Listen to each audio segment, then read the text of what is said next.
Gulliver's Travels, A Voyage to Lilliput by Jonathan Swift. Chapter 2. After about 2 hours, the court retired, and I was left with a strong guard to keep away the crowd, some of whom had had the impudence to shoot their arrows at me as I sat by the door of my house. But the colonel ordered 6 of them to be seized and delivered bound into my hands. I put 5 of them into my coat pocket, and as to the 6th, I made a face as if I would eat him alive. The poor man screamed terribly, and the colonel and his officers were much distressed, especially when they saw me take out my penknife. But I soon set them at ease, for cutting the strings he was bound with, I put him gently on the ground, and he ran away. I treated the rest in the same manner, taking them one by one out of my pocket, and I saw that both the soldiers and people were delighted at this mark of my kindness. Toward night I got with some difficulty into my house, where I lay on the ground, as I had to do for a fortnight, till a bed was prepared for me out of 600 beds of the ordinary measure. 600 servants were appointed me, and 300 tailors made me a suit of clothes. Moreover, 6 of His Majesty's greatest scholars were employed to teach me their language, so that soon I was able to converse after a fashion with the emperor, who often honored me with his visits. The first words I learned were to desire that he would please to give me my liberty, which I every day repeated on my knees.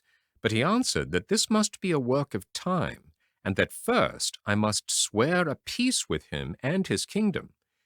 He told me also that by the laws of the nation I must be searched by 2 of his officers, and that as this could not be done without my help, he trusted them in my hands, and whatever they took from me should be returned when I left the country.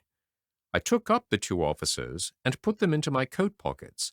These gentlemen, having pen, ink, and paper about them, made an exact list of everything they saw, which I afterward translated into English, and which ran as follows. In the right coat pocket of the great man-mountain we found only one great piece of coarse cloth, large enough to cover the carpet of your Majesty's chief room of state. In the left pocket we saw a huge silver chest, with a silver cover, which we could not lift.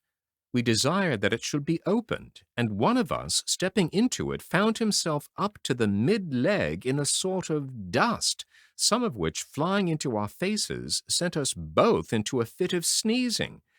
In his right waistcoat pocket we found a number of white thin substances, folded one over another, about the size of 3 men, tied with a strong cable, and marked with black figures, which we humbly conceived to be writings. In the left there was a sort of engine, from the back of which extended 20 long poles, with which we conjecture the man-mountain combs his head. In the smaller pocket on the right side were several round flat pieces of white and red metal of different sizes. Some of the white, which appeared to be silver, were so large and heavy that my comrade and I could hardly lift them.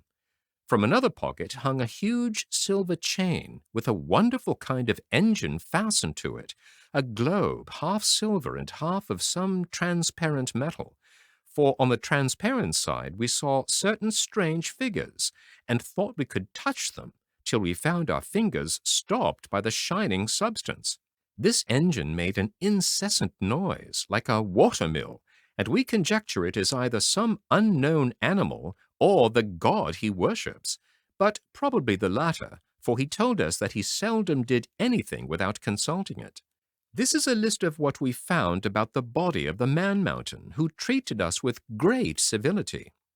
I had one private pocket which escaped their search, containing a pair of spectacles and a small spy-glass, which, being of no consequence to the emperor, I did not think myself bound in honor to discover.